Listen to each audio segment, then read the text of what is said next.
గోరా గారి మీటింగులోకి నన్ను పిలిచి కూర్చోబెట్టి అసలు గోరా గారి గురించి, కులం గురించి, మతం గురించి మాట్లాడమంటమే ఒక రకమైనటువంటి నా గౌరవం. ఇంత గౌరవాన్ని ఇచ్చినటువంటి డాక్టర్ సమరం గారికి, నాస్తిక్ కేంద్ర మిత్రులకి, పెద్దలకి అందరికి కూడా ముందుగా నమస్కారాలు. సరే, గోరా గారి గురించి ఒక మాట. అంటే ప్రకృతి తన ధర్మం తాను చేస్తుంది. మరణం, పుట్టుక రెండు అనివార్యం.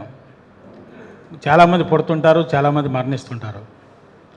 కానీ ప్రకృతి చేసే ధర్మంలో చివరి వరకు ప్రజల గొంతుల్లో, ప్రజల నానుల్లో, ఆచరణలో ఉండేవాళ్ళు కొద్దిమంది ఉంటారు. అటువంటి వారిలో గోరా గారు ఒకరు. వారు మరణించలా, ఉన్నారు. ఎక్కడున్నారు? హేతువాద దృక్పథంలో ఉన్నారు, నాస్తికత్వంలో ఉన్నారు, మానవ సమాజంలో ఉన్నారు, మనుషులందరూ ఒకటే అనే భావనలో ఉన్నారు, మానవులుగా మనమందరం ఐక్యంగా ఉండాలనే కోరికలు ఉన్నారు. అటువంటి భావాల చుట్టూ గోరా గారు ఉన్నారు. అందుకని గోరా గారికి మరణం లేదు. గోరా గారు ఇంకా ఉంటారు కూడా. ఇది ఒకటి.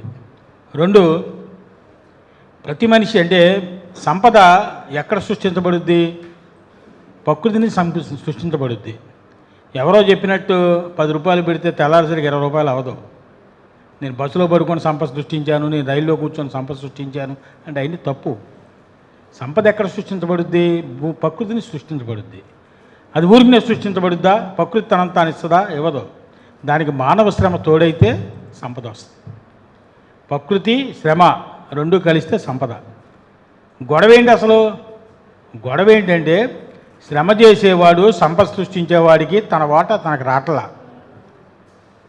ప్రకృతి మీద వచ్చే సంపదని పట్టుకెళ్ళిపోతున్నారు కొంతమంది.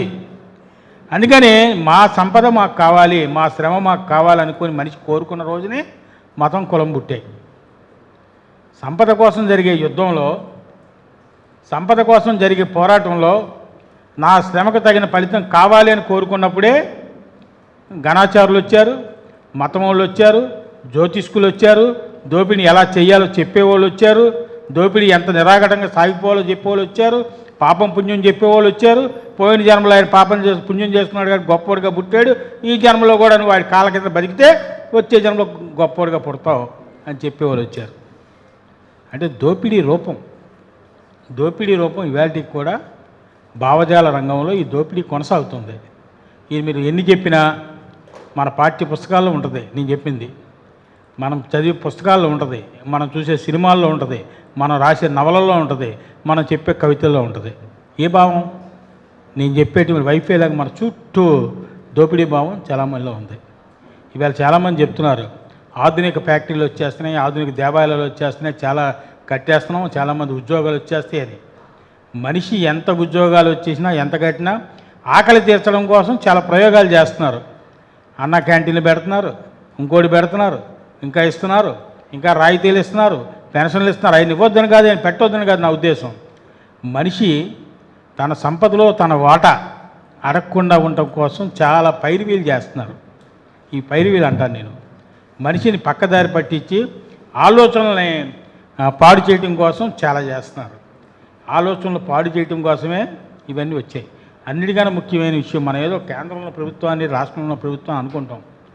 కేంద్రంలో ప్రభుత్వమైనా, రాష్ట్రంలో ఉన్న ప్రభుత్వమైనా వెనకాల ఆడించే శక్తి వేరే ఉంది. ఇందాక మురళీ గారు చెప్పినట్టు అదానీలు, అంబానీలు వీళ్ళు ఎవరిని కూర్చోబెడితే వాళ్ళు ఉంటారు. ఇక్కడ మోడీ గారా, చంద్రబాబు నాయుడు వీళ్ళ కాదు. అదానీ, అంబానీ ఆడే ఆటలో ఎవరు బాగుంటే వాళ్ళు పెడతారు. ఎందుకంటే సంపద చేరాల్సింది వాళ్ళకే కదా. కాబట్టి నడిపించే రాజకీయాలు వాళ్ళు నడిపిస్తారు.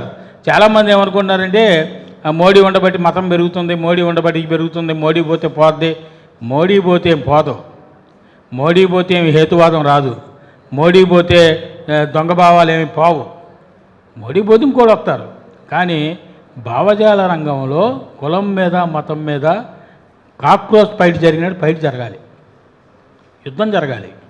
యువకులు రోడ్డు మీదకి రావాలి. ఇందాక సమరం గారు చెప్పారు, తాతగారి, మామగారి భావాలకు దాసులుగా కాకుండా, నేటి నిజం చూడలేని కీటక సన్యాసులుగా కాకుండా భవిష్యత్తు కొత్త తరాన్ని నిర్మించేటువంటి వాళ్ళుగా యువత మారాలి. అలా మారాలి అంటే వాళ్ళ ఎడ్యుకేషన్లో మార్పు రావాలి. వాళ్ళకి శాస్త్రీయమైన విద్య నేర్పాలి. పాఠాలు, గుమస్తానాలు తయారు చేసే విద్య, కొనుక్కుని అమెరికా వెళ్ళే విద్య, లేకపోతే విద్య కోసం వెంపర్లాడే విద్య కాకుండా శాస్త్రీయమైన విద్య, పునాది మీద నిలబడిన విద్య, అమ్మ విద్య, తల్లి విద్య, నాన్న విద్య, కుటుంబం విద్య, దేశం విద్య, ఈ విద్య నేర్పాలి. ఇలా విద్య నేర్పే పాఠశాల పెరగాలి, శాస్త్రీయమైన భావాలు చెప్పేటువంటి పెరగాలి.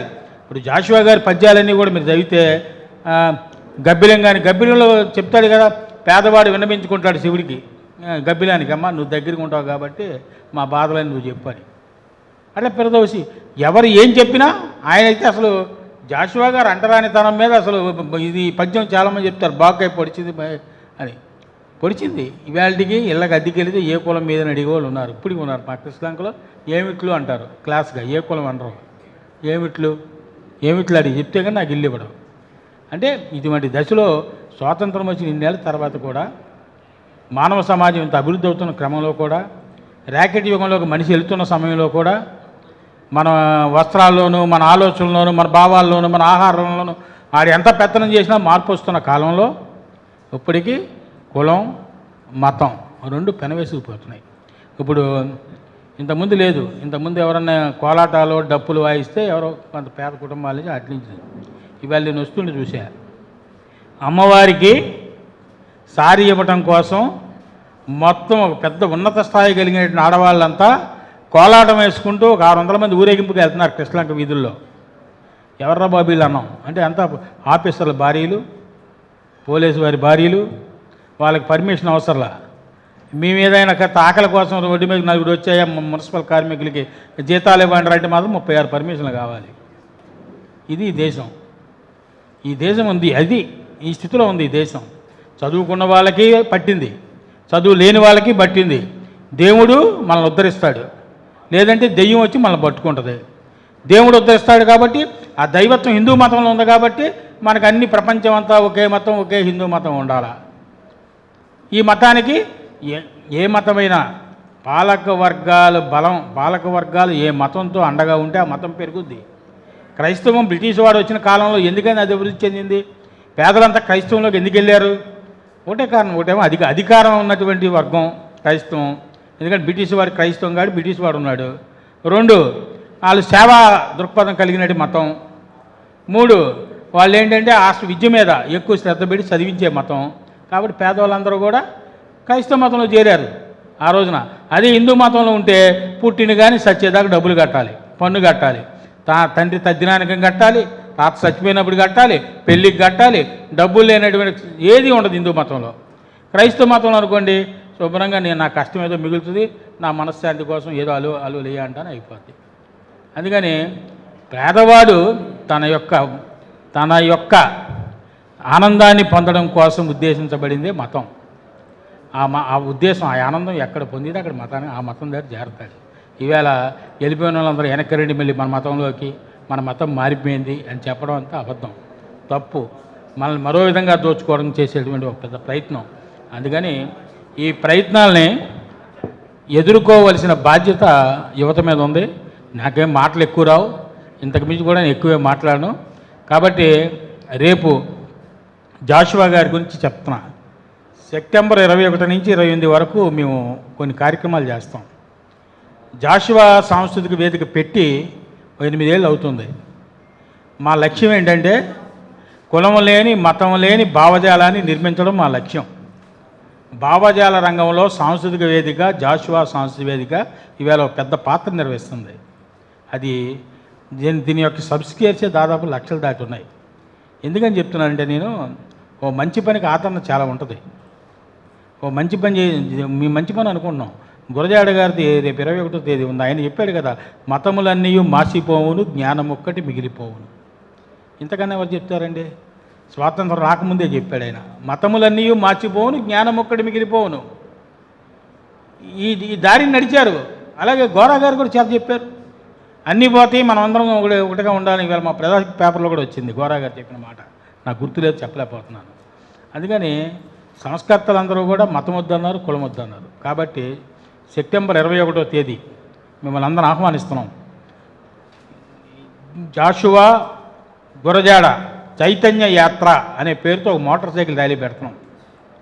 అది పెద్ద ఎత్తున పెట్టాలనేది మా కోరిక. మాకినేని బసవముని విజ్ఞాన కేంద్రం, నాస్తిక్ కేంద్రం ఇవన్నీ కూడా కలిసి ఉంటాయి. అందరం కలిపి ఈ సమాజ మార్పు కోసం, ఈ కులం మతం లేని సమాజం కోసం గురజాడ జాషువా చైతన్య యాత్రని నడుపుదాం.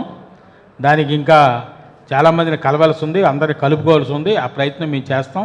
ఇది సెప్టెంబర్ 21. అలాగే 23వ తేదీ శంకర సత్యనారాయణ గారు భూమి పేదలకు భూమి కావాలి, భూమి ఉంటేనే సమాజం మారుతుందని చెప్పినటువంటి శంకర సత్యనారాయణ గారి జయంతి ఉంది. మా భూమి అనే నాటకం రాశాడు ఆయన పేరుతో కార్యక్రమం ఉంటుంది. అలాగే చిత్రకారులకు కూడా ఒక కార్యక్రమం ఉంటుంది. చివరిలో సెప్టెంబర్ 28వ తేదీ జాషువా గారి జయంతి. ఆ రోజు జాషువా గారి జయంతిలో ఈసారి మేము ప్రత్యేకంగా పెడుతున్నది ఏంటంటే యువకులందరికీ కూడా జాషువా పద్యాల పఠనం పోటీలు పెడుతున్నాం. జాషువా పద్యాల పుస్తకాలు ఇచ్చేస్తాం, ముందే అన్ని కాలేజీల్లో ఇస్తాం. జాషువా పద్యాల పఠనం ఎంతమంది పాడతారో అది వేరే విషయం, అసలు పఠనం పెట్టాలని. అలాగే జాషువా గారి పేరుతో ఒక స్మారక చిన్న ఉపన్యాసం పెట్టి ఆయన పేరుతో ప్రతి ఏటా ఒక కవికి ఒక అవార్డు ఇవ్వాలని అనుకుంటున్నాం. అంటే మేము ఇంకా పెద్దలను కలిసి ఆ పెద్దల యొక్క సహకారం, ఆ పెద్దల యొక్క ప్రోత్సాహంతో ఇంకా మా కార్యక్రమం నూతనంగా రూపొందించుకోవడం జరుగుతుంటుంది. అందుకని మొట్టమొదటి ఇది ఫైనల్ సెప్టెంబర్ 21 జాషువా గురజాడ చైతన్య యాత్ర, స్ఫూర్తి యాత్ర ఉంటుంది. దానికి మీ అందరికీ ఆహ్వానం పలుకుతూ నాకు ఈ కొద్ది పలుకులు మహనీయుడు గోరాగారి సభలో గోరాగారు ఏం చెప్పారు? గోరాగారు అసలు చెప్పడం కానీ ఆచరించారు. ఆయన సమాజంలో జరిగే ప్రతి మార్పుకి పేరు పెట్టుకున్నాడు పిల్లలకి. ఆయన స్వాతంత్రోద్యమంలో జరిగిన మార్పుకు ఒక పేరు, యుద్ధాలు వస్తున్న కాలంలో శాంతి కావాలని ఒక పేరు, సమాజంలో గాంధీ గారితో పాటు స్వాతంత్రోద్యమం జరుగుతున్న కాలంలో ప్రతి మార్పుని ఆయన తన పిల్లలకి పేరుగా పెట్టాడు. ఆచరణ అంటే మాటలు చెప్పడం కన్నా ఆచరణ చాలా గొప్పది అని నిరూపించాడు గోరాగారు. మనం గోరాగారి జీవితంతో నేర్చుకోవాల్సింది ఆచరణ. ఆ ఆచరణలో మనమంతా కూడా ఉందామని ఆశిస్తూ నాకు ఈ కొద్ది మాటలు చెప్పే అవకాశం ఇచ్చినందుకు ధన్యవాదాలు. ఈ కార్యక్రమం మీకు ఎంతో నచ్చింది కదా. ఇటువంటి మరిన్ని వీడియోల కోసం అనతి కాలంలోనే 21 కోట్ల వ్యూస్ సాధించిన సమరం ఛానల్స్ సమర్పించు ఎథిక్స్ సెంటర్ ఛానల్కు సబ్స్క్రైబ్ చేయండి, లైక్ చేయండి, మీ ఫ్రెండ్స్కి షేర్ చేయండి. అలాగే ప్రక్కనున్న గంట సింబల్ని ప్రెస్ చేయడం మర్చిపోకండి.